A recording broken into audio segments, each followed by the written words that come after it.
दुर्भाग्य से गुलामी के कालखंड से करप्शन की एक लेगेसी हमें मिली है। लेकिन दुख इस बात का है कि आजादी के बाद के अनेकों दशकों तक इस लेगेसी को हटाने के बजाय किसी न किसी रूप में कुछ लोग उसको सशक्त करते गए। साथियों, आप याद कीजिए, 10 वर्ष पहले जब आप गोल्डन जुबिली मना रहे थे तब देश में क्या स्थिति थी? तब की सरकार के हर फैसले, हर प्रोजेक्ट सवालों के घेरे में थे। करप्शन के हर केस में पहले के केस से बड़ा होने की होड़ लगी हुई थी।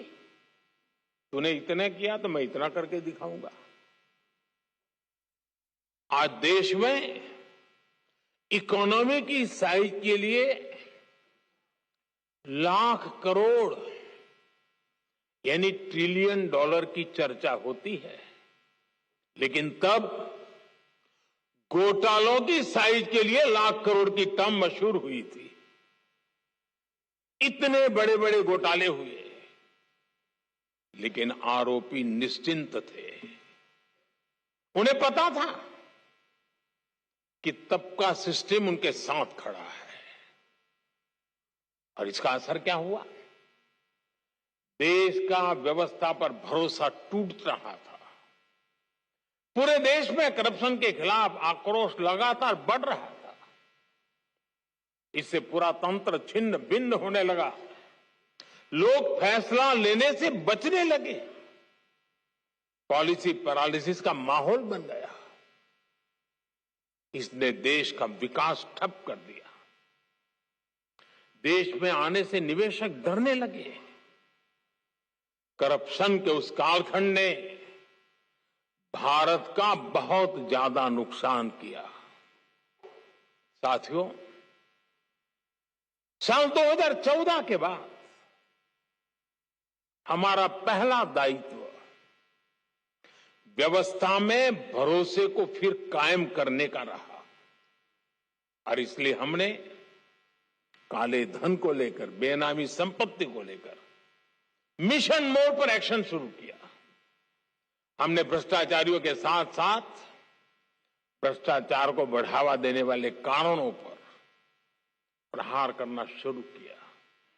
अब याद कीजिए, सरकारी टेंडर प्रक्रियाएं, सरकारी ठेके, ये सवालों के सबसे बड़े घेरे में थी।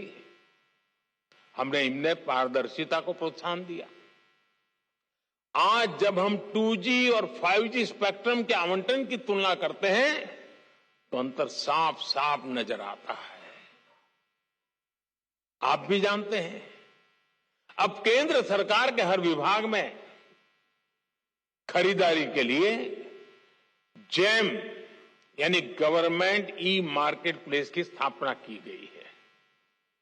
आज हर विभाग ट्रांसपेरेंसी के साथ इसी डिजिटल प्लेटफॉर्म पर अधिक से अधिक खरीदारी कर रहा है। साथियों, आज हम इंटरनेट बैंकिंग की बात करते हैं, यूपीआई से रिकॉर्ड ट्रांजैक्शन की बात करते हैं, लेकिन हमने 2014 से पहले का फोन बैंकिंग वाला दौर भी देखा है। ये वो दौर था जब दिल्ली में प्रभावशाली राजनीतिक दलों से जुड़े लोगों के फोन पर हजारों करोड़ रुपए के बैंक लोन मिला करते थे। इसने हमारी अर्थव्यवस्था के आधार, हमारे बैंकिंग सिस्टम को बर्बाद कर दिया था।